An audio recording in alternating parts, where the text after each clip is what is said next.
ನಮಸ್ತೆ ಎಲ್ಲರಿಗೂ. Lucky life ಟಿಪ್ಸ್ಗೆ ನಿಮಗೆಲ್ಲರಿಗೂ ಸ್ವಾಗತ. ಈ ಕುಂಭರಾಶಿಯವರ ವಿಶೇಷ ಭವಿಷ್ಯವಾಣಿ, ಈ ಕರ್ಮದ ಫಲ ಮತ್ತು ಈ ಮರಳಿ ಬರುವ ಪ್ರೇಮ.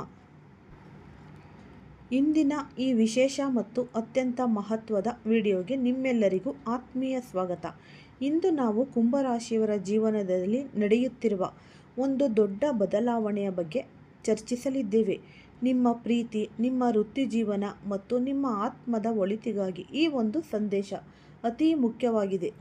ಇಂದು ನಾವು ಈ ಮಹಿಳೆಯ ಬಗ್ಗೆ ಮಾತನಾಡಲಿದ್ದೇವೆ, ಯಾರು ನಿಮ್ಮನ್ನು ಒಂದು ಕಾಲದಲ್ಲಿ ಗಾಢವಾಗಿ ಪ್ರೀತಿಸಿ ನಂತರ ಯಾವುದೋ ಕಾರಣಕ್ಕೆ ನಿಮ್ಮಿಂದ ದೂರವಾದರು, ಯಾರು ನಿಮ್ಮನ್ನು ನೋವಿನ ಸುಳಿಯಲ್ಲಿ ಬಿಟ್ಟು ಹೋದರು. ಅದೇ ಮಹಿಳೆ ಇಂದು ನಿಮ್ಮನ್ನು ನೆನೆದು ಅಕ್ಷರಶಃ ಕಣ್ಣೀರು ಹಾಕುತ್ತಿದ್ದಾಳೆ. ಅವಳು ನಿಮ್ಮಿಂದ ದೂರ ಹೋದ ನಂತರ ಅವಳ ಜೀವನದಲ್ಲಿ ನೆಮ್ಮದಿ ಎಂಬುದು ಇಲ್ಲದಂತಾಗಿದೆ. ಇಂದು ಅವಳು ಯಾಕೆ ಬಿಕ್ಕಿ ಬಿಕ್ಕಿ ಅಳುತ್ತಿದ್ದಾಳೆ, ಯಾಕೆ ಅವಳಿಗೆ ತನ್ನ ಹೃದಯವನ್ನು ನಿಯಂತ್ರಿಸಲು ಸಾಧ್ಯವಾಗುತ್ತಿಲ್ಲ.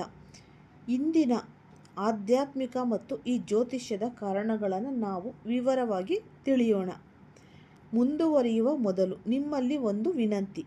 ಭಗವಂತ ಶಿವನ ಮೇಲೆ ಮತ್ತು ಆ ಮಾತೆ ಪಾರ್ವತಿಯ ಮೇಲೆ ನಿಮಗೆ ನಂಬಿಕೆ ಇದ್ದರೆ ಈ ವಿಡಿಯೋವನ್ನು ಪೂರ್ತಿಯಾಗಿ ನೋಡಿ. ಈ ಸುಂದರ ಆರಂಭ ಮತ್ತು ನೋವಿನ ಒಂದು ಬೇರ್ಪಡಿಕೆ ನೆನಪಿಟ್ಟುಕೊಳ್ಳಿ. ಆಕೆ ಮೊಟ್ಟಮೊದಲ ಬಾರಿಗೆ ನಿಮ್ಮ ಜೀವನಕ್ಕೆ ಬಂದಾಗ ನಿಮ್ಮ ಪ್ರಪಂಚವೇ ಬದಲಾದಂತೆ ಭಾಸವಾಗುತ್ತಿತ್ತು. ಅವಳ ಒಂದು ಮಂದಹಾಸ, ಅವಳ ಮಾತುಗಳು, ನಿಮ್ಮ ಕಣ್ಣಲ್ಲಿ ನೀರು ನೋಡುತ್ತಿದ್ದ ಈ ರೀತಿ ನಿಮ್ಮ ಹೃದಯಕ್ಕೆ ಹತ್ತಿರವಾಗ್ತಿತ್ತು. ಅವಳು ಕೇವಲ ಒಬ್ಬ ವ್ಯಕ್ತಿಯಾಗಿರಲಿಲ್ಲ, ಬದಲಿಗೆ ನಿಮ್ಮ ಜೀವನದ ಸಂಜೀವಿನಿಯಾಗಿದ್ದಳು. ನಿಮ್ಮ ಪ್ರತಿಯೊಂದು ಉಸಿರಲ್ಲೂ ಅವಳ ಹೆಸರಿತ್ತು. ಈ ರಾತ್ರಿಯ ಹೊತ್ತು ಚಂದಿರನನ್ನು ನೋಡುತ್ತಾ ನೀವು ಅವಳ ನೆನಪಿಸಿಕೊಳ್ಳುತ್ತಿದ್ರಿ. ಅವಳು ಕೂಡ ನಿಮ್ಮ ಚಿತ್ರವನ್ನು ತನ್ನ ಕಣ್ಣ ಮುಂದೆ ಇಟ್ಟುಕೊಂಡು ಕನಸು ಕಾಣುತ್ತಿದ್ದಳು. ಅವಳ ಪ್ರೀತಿ ಒಂದು ತಪಸ್ಸಿನಂತಿತ್ತು. ಆದರೆ ನಮಗೆಲ್ಲರಿಗೂ ತಿಳಿದಿರುವಂತೆ ಪ್ರೀತಿಯ ಹಾದಿ ಅಷ್ಟು ಸುಲಭವಲ್ಲ. ಆಕೆಯ ಜೀವನದಲ್ಲಿ ಅನೇಕ ಏರಿಳಿತಗಳು ಬಂದವು. ಈ ಗ್ರಹಗತಿಗಳ ಪ್ರಭಾವ, ಕುಟುಂಬದ ಒತ್ತಡ, ಸಮಾಜದ ಒಂದು ಹಸ್ತಕ್ಷೇಪ ಮತ್ತು ಅವಳ ಮನಸ್ಸಿನೊಳಗೆ ಭಯ ಅವಳನ್ನು ನಿಮ್ಮಿಂದ ದೂರ ಹೋಗುವಂತೆ ಪ್ರೇರೇಪಿಸಿತು. ನಿಮ್ಮನ್ನು ಮರೆತು ದೂರ ಹೋದರೆ ತಾನು ಸುಖವಾಗಿರಬಹುದು ಎಂದು ಅವಳು ಭಾವಿಸಿದ್ದಳು. ಆದರೆ ವಾಸ್ತವವೇನೆಂದರೆ ನೀವಿಲ್ಲದೆ ಅವಳ ಅಸ್ತಿತ್ವವೇ ಅಪೂರ್ಣವಾಗಿ ಹೋಗಿದೆ. ಇಂದು ಆ ಮಹಿಳೆ ಏಕಾಂಗಿಯಾಗಿ ಕುಳಿತು ಕಣ್ಣೀರು ಹಾಕುತ್ತಿದ್ದಾಳೆ. ಅವಳ ಕಣ್ಣುಗಳಿಂದ ಹರಿಯುತ್ತಿರುವ ಈ ಒಂದು ಅಶ್ರುಧಾರೆಯೇ ಕೊನೆಗೆ ಇಲ್ಲದಂತಾಗಿದೆ. ನಾನು ಯಾಕೆ ಅವನನ್ನು ಬಿಟ್ಟು ಬಂದೆ, ಆ ಪ್ರೀತಿಯ ಬೆಲೆ ನನಗೆ ಯಾಕೆ ತಿಳಿಲಿಲ್ಲ ಎಂದು ಅವಳು ಪದೇ ಪದೇ ತನ್ನನ್ನು ತಾನೇ ಪ್ರಶ್ನಿಸಿಕೊಳ್ತಿದ್ದಾಳೆ. ಈ ರಾತ್ರಿಯ ಕತ್ತಲಲ್ಲಿ ನಿಮ್ಮ ಫೋಟೋವನ್ನು ನೋಡುತ್ತಾ ಬಿಕ್ಕಿ ಬಿಕ್ಕಿ ಅಳುತ್ತಿದ್ದಾಳೆ. ಕೆಲವೊಮ್ಮೆ ನಿಮ್ಮ ಹಳೆಯ ನೆನಪುಗಳು ಸ್ಮರಿಸಿ ನಗುತ್ತಾಳೆ. ಮರುಕ್ಷಣವೇ ನೀವು ಹತ್ತಿರವಿಲ್ಲ ಎಂಬ ಈ ಒಂದು ಸತ್ಯ ಅರಿವಿಗಾಗಿ ಕುಸಿದು ಹೋಗ್ತಾಳೆ. ಅವಳು ಈ ಮೇಲೆ ಹೊರಗೆ ಎಷ್ಟೇ ಕಠಿಣವಾಗಿ ಕಂಡರೂ ಅವಳ ಹೃದಯ ಇಂದು ಕೂಡ ನಿಮ್ಮ ಈ ಹೆಸರೇ ಬಡಿಯುತ್ತಿದೆ. ಇದು ಕೇವಲ ಭಾವನಾತ್ಮಕ ಅಳು ಅಲ್ಲ ಬಂಧುಗಳೇ, ಇದು ಬ್ರಹ್ಮಾಂಡದ ಒಂದು ಕೂಗು. ಯಾವಾಗ ಇಬ್ಬರು ಈ ಒಂದು ಸಚ್ಚಾರಿತ್ರದ ಪ್ರೇಮಿಗಳು ಬೇರ್ಪಡುತ್ತಾರೋ ಆಗ ಬ್ರಹ್ಮಾಂಡದಲ್ಲಿ ಒಂದು ರೀತಿಯ ಕಂಪನ ಉಂಟಾಗುತ್ತೆ. ಆ ಕಂಪನವೇ ಇಂದು ಅವಳ ಕಣ್ಣೀರಿನ ರೂಪದಲ್ಲಿ ಹೊರಬರುತ್ತೆ. ಈ ಗ್ರಹ ನಕ್ಷತ್ರಗಳು ನಿಮ್ಮ ಪ್ರೀತಿಯ ಪರೀಕ್ಷೆಯನ್ನು ತೆಗೆದುಕೊಳ್ತಾರೆ. ಶನಿದೇವನ ಪ್ರಭಾವ, ಚಂದ್ರನ ದೆಸೆ ಮತ್ತು ಶುಕ್ರನ ಸಂಚಾರ ನಿಮ್ಮ ಸಂಬಂಧವನ್ನು ಈ ಬೆಂಕಿಯ ಪರೀಕ್ಷೆಗೆ ಒಡ್ಡಿವೆ. ಆದರೆ ನೆನಪಿಡಿ, ಅಪ್ಪಟ ಚಿನ್ನವು ಬೆಂಕಿಯಲ್ಲಿ ಬೆಂದಷ್ಟು ಹೆಚ್ಚು ಹೊಳೆಯುತ್ತೆ. ಈಗ ನಿಮ್ಮ ಮನಸ್ಸಿನಲ್ಲಿರುವ ಈ ದೊಡ್ಡ ಪ್ರಶ್ನೆಯೆಂದರೆ ಅವಳು ಮತ್ತೆ ನನ್ನ ಬಳಿ ಬರುತ್ತಾಳಾ ಎಂದು. ಉತ್ತರ ಹೌದು. ಅವಳ ಕಣ್ಣೀರು ಈ ಮಾತಿಗೆ ಸಾಕ್ಷಿಯಾಗಿದೆ. ನಿಮ್ಮನ್ನು ಬಿಟ್ಟು ಅವಳಿಗೆ ಶಾಂತಿಯಿಂದ ಬದುಕಲು ಸಾಧ್ಯವೇ ಇಲ್ಲ. ನೀವಿಲ್ಲದೆ ಅವಳ ಆತ್ಮಕ್ಕೆ ತೃಪ್ತಿ ಸಿಗುತ್ತಿಲ್ಲ. ಈ ಬ್ರಹ್ಮಾಂಡವು ಈಗಾಗಲೇ ನಿರ್ಧರಿಸಿದೆ, ಸರಿಯಾದ ಸಮಯ ಬಂದಾಗ ಅವಳು ನಿಮ್ಮ ಬಳಿ ಖಂಡಿತ ಮರಳುತ್ತಾಳೆ. ನೀವು ತಾಳ್ಮೆಯಿಂದ ಇರಬೇಕು. ಈ ಶಿವ ಪಾರ್ವತಿಯರ ಮೇಲೆ ನಂಬಿಕೆ ಇಡಿ. ಈ ಶುಭಗಳಿಗೆ ಬಂದಾಗ ಅವಳು ಹಠಾತ್ತನೆ ನಿಮ್ಮ ಜೀವನಕ್ಕೆ ಪ್ರವೇಶಿಸುತ್ತಾಳೆ ಮತ್ತು ನಿಮ್ಮ ಮುಂದೆ ತಲೆ ಬಾಗಿಸಿ ಕ್ಷಮೆ ಕೇಳುತ್ತಾಳೆ. ಆದರೆ ಅಂದು ಅಂತಿಮ ನಿರ್ಧಾರ ನಿಮ್ಮದಾಗಿರುತ್ತೆ. ಅವಳನ್ನು ಸ್ವೀಕರಿಸುತ್ತೀರೋ ಅಥವಾ ತಿರಸ್ಕರಿಸುತ್ತೀರೋ ಎಂಬುದು ನಿಮ್ಮ ವಿವೇಚನೆಗೆ ಬಿಟ್ಟಿದ್ದು. ಈ ಕರ್ಮದ ನ್ಯಾಯ ಮತ್ತು ಬದಲಾಗುತ್ತಿರುವ ಒಂದು ಸಮಯ. ಈ ಸಂದೇಶ ಕೇವಲ ಪ್ರೀತಿಯ ಬಗ್ಗೆ ಮಾತ್ರವಲ್ಲ. ಜೀವನದಲ್ಲಿ ಮೋಸ ಹೋದ, ಅವಮಾನ ಅನುಭವಿಸಿದ ಪ್ರತಿಯೊಬ್ಬರಿಗಾಗಿ. ನಿಮ್ಮನ್ನು ಬಿಟ್ಟು ಹೋದವರು ಇಂದು ಯಾಕೆ ಈ ಪಶ್ಚಾತ್ತಾಪ ಪಡುತ್ತಿದ್ದಾರೆ ಗೊತ್ತೇ? ಏಕೆಂದರೆ ಈಗ ನಿಮ್ಮ ಸಮಯ ಬದಲಾಗುತ್ತಿದೆ. ನಿಮ್ಮ ಜೀವನದಲ್ಲಿ ನ್ಯಾಯ ಮತ್ತು ಸುಖದ ಕಾಲ ಪ್ರಾರಂಭವಾಗ್ತಿದೆ. ಇದು ಸಾಮಾನ್ಯ ಬದಲಾವಣೆಯೇ ಅಲ್ಲ, ಇದೊಂದು ಪವಾಡ. ನಿಮ್ಮ ಅದೃಷ್ಟ ಬದಲಾಗುವುದನ್ನು ನೋಡಿ ಜಗತ್ತೇ ಬೆರಗಾಗಲಿದೆ. ಜೀವನದಲ್ಲಿ ಕಷ್ಟಗಳು ಬಂದಾಗ ನಾವು ದೇವರನ್ನು ದೂರ್ತೇವೆ. ನನಗೇಕೆ ಇಷ್ಟು ನೋವು, ನನ್ನವರಿಗೇಕೆ ನನಗೆ ಮೋಸ ಮಾಡಿದರು ಅಂತ ನೀವು ಕೇಳ್ತೀರ. ಆದರೆ ನೀವು ನೆನಪಿಡಿ, ದೇವರು ಎಂದಿಗೂ ತನ್ನ ಭಕ್ತನನ್ನು ಕೈ ಬಿಡುವುದಿಲ್ಲ.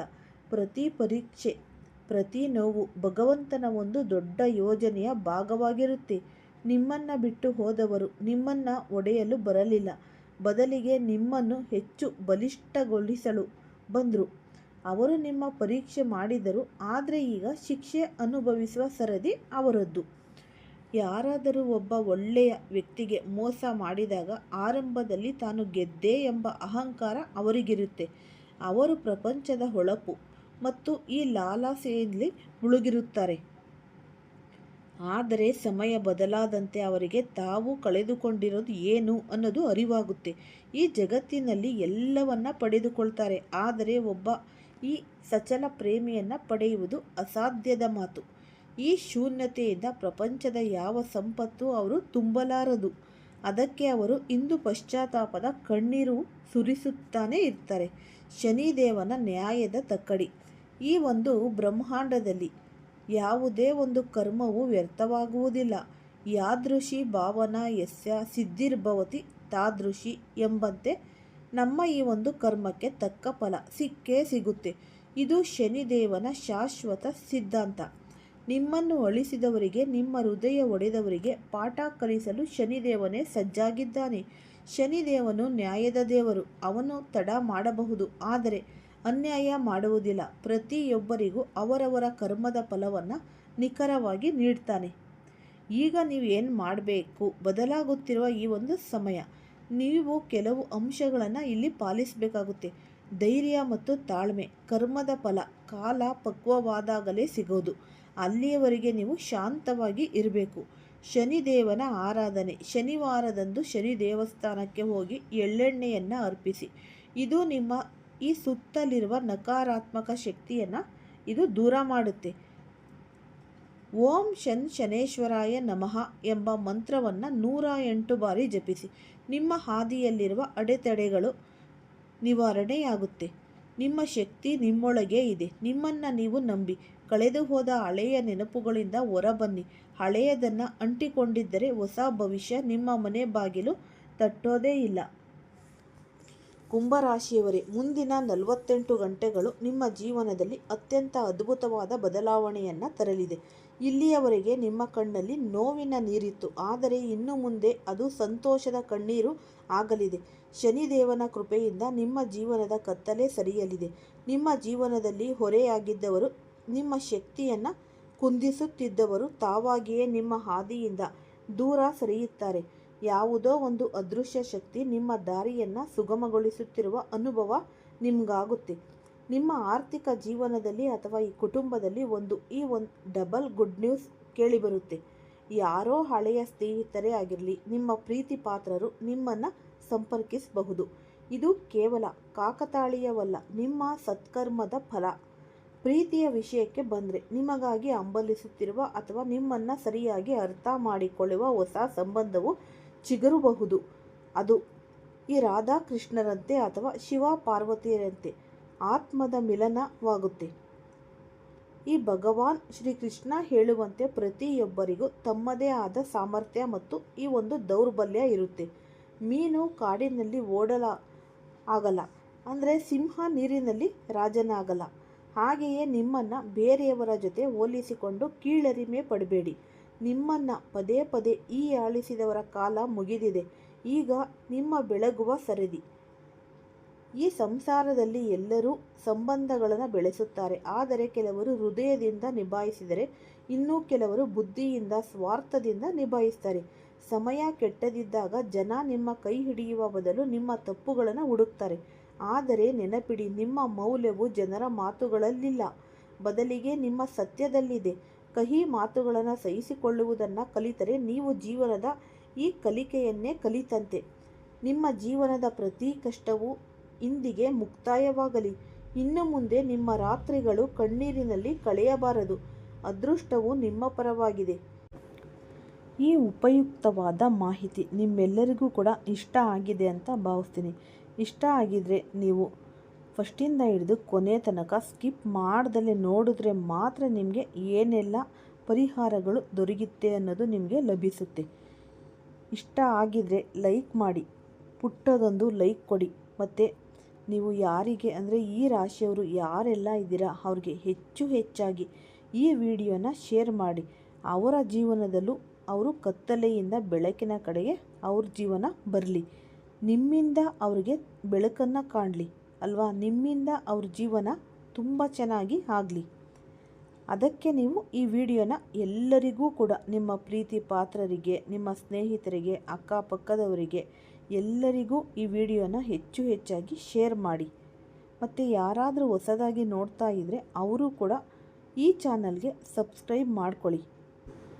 ಈ ನಂಬಿಕೆ ಮತ್ತು ತಾಳ್ಮೆ ಇದ್ದಲ್ಲಿ ಎಲ್ಲರಿಗೂ ಜೀವನದಲ್ಲಿ ಇವತ್ತಿಲ್ಲ ಅಂದರೆ ನಾಳೆ ಒಳ್ಳೆಯದಾಗೇ ಆಗುತ್ತೆ. ಯಾಕೆಂದರೆ ಶಿವ ಪಾರ್ವತಿಯರ ಈ ಒಂದು ಕೃಪೆ ನಿಮ್ಮ ಮೇಲೆ ಸದಾ ಇರುತ್ತೆ. ಯಾಕೆಂದರೆ ಇಷ್ಟು ವರ್ಷಗಳಿಂದ ಕಣ್ಣೀರಿನಿಂದ ಕೈ ತೊಳೆದಿದ್ದೀರ ನೀವು. ಅದಕ್ಕೋಸ್ಕರ ನಿಮಗೆ ಈ ಒಂದು ಶುಭ ಫಲ ಅನ್ನೋದು ದೊರಕ್ತಾ ಇದೆ. ಈ 2026ರಿಂದ ನಿಮಗೆ ಸ್ವಲ್ಪ ಶುಭ ಫಲನೇ ದೊರಕ್ತಾ ಇರೋದು. ಹಾಗಾಗಿ ನೀವು ಆದಷ್ಟು ಈ ಬಡವರಿಗೆ ಸ್ವಲ್ಪ ನಿಮ್ಗೆ ಎಷ್ಟು ಕೈಲಾಗುತ್ತೆ ಅಷ್ಟು ಈ ಅನ್ನದಾನನೋ ಈ ಒಂದು ಏನೋ ಒಂದು ವಸ್ತ್ರದಾನ ಏನಾದರೂ ಒಂದು ಮಾಡಿ. ಆದಷ್ಟು ಈ ತುಂಬ ನಿರ್ಗತಿಕರು ಅಂತ ಇರ್ತಾರಲ್ಲ ಅವರಿಗೆ ಈ ರೀತಿಯೆಲ್ಲ ನೀವು ಸಹಾಯ ಮಾಡ್ಬೋದು. ಈ ಧನ ಸಹಾಯ, ಆಹಾರದ ಸಹಾಯ, ಬಟ್ಟೆ ಸಹಾಯ ಮಾಡಿ.